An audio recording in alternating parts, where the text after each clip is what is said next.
Welcome back. Joining me, we've got the CEO and president of the group called A Long Talk. It is Kamal, Carter, Kyle Williams, who are joining us from Atlanta and D.C. You're getting your first college soccer game. You're getting the first chance to meet the Princeton Women soccer team, who you've been working with for a couple years over Zoom. So before we get into that, tell us about what A Long Talk is all about.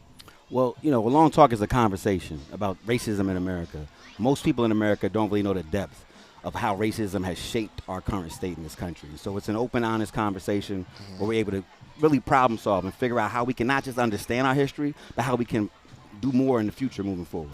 Absolutely, and you have the mission around really having these conversations about anti-racism, not just being not racist, but anti-racism. Give us a little bit more information about the mission and the work you're doing to energize and empower, as I saw on your website.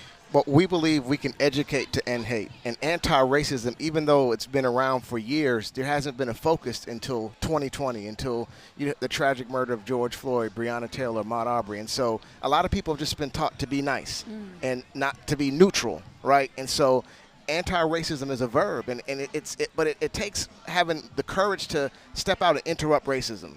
So for us, we believe that simply educating to end hate and giving people tools on how to interrupt racism. It's kind of like the bully training.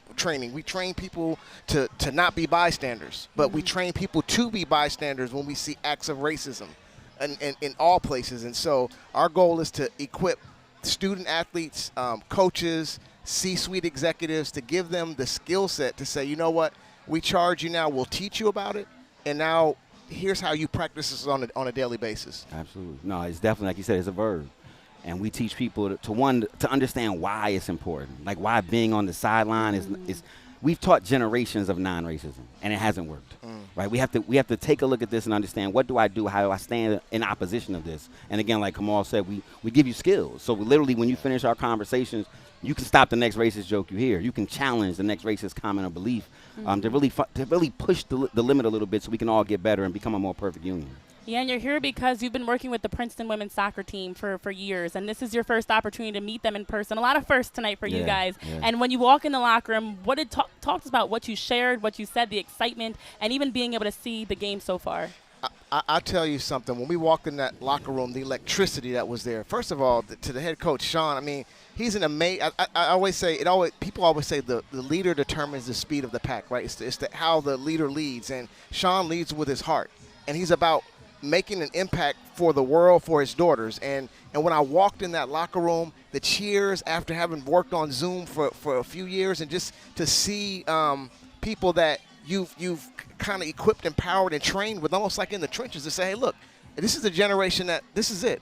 We're going to make monumental strides. We saw movements, and the civil rights movement moved the needle, and then things just kind of got stagnant. But why don't we go ahead once and for all and push racism to the fringes, put an anti-racist at every dinner table, and seeing these student athletes and seeing their engagement in the side conversations, and them saying, thank you, this was transformational.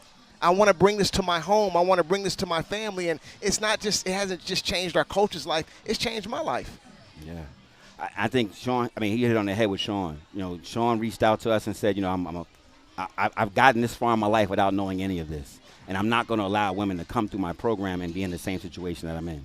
When a lot of people were pushing back away from this conversation, even some people right here that did not want to engage in this conversation, Sean leaned in. And Sean created something called the Princeton Paradigm. He's the only team in the country that we meet with 4 times a year. It wasn't just a one conversation. It's called a long talk for a reason. Yes. And Sean is bought into the idea that, his student athletes over the course of their 4 years here are going to have 16 touch points with us. That's life-changing. And even what we've seen over the first year has been amazing. So we're looking forward to creating a real culture here where you come into Princeton Women's Soccer, this is what we do, right? This is how we act. This is how we carry ourselves across this campus. It's a really powerful statement by a really powerful leader. So we're excited to be here. That is very powerful. CEO and President Kamal Carter, Kyle Williams of A Long Talk, thank you so much for the work you're doing off the field. And you've been able to catch an exciting first half. So with the second half moments away, we're looking forward to seeing more Princeton Colgate action here on ESPN. Absolutely. Thank you. Thank you.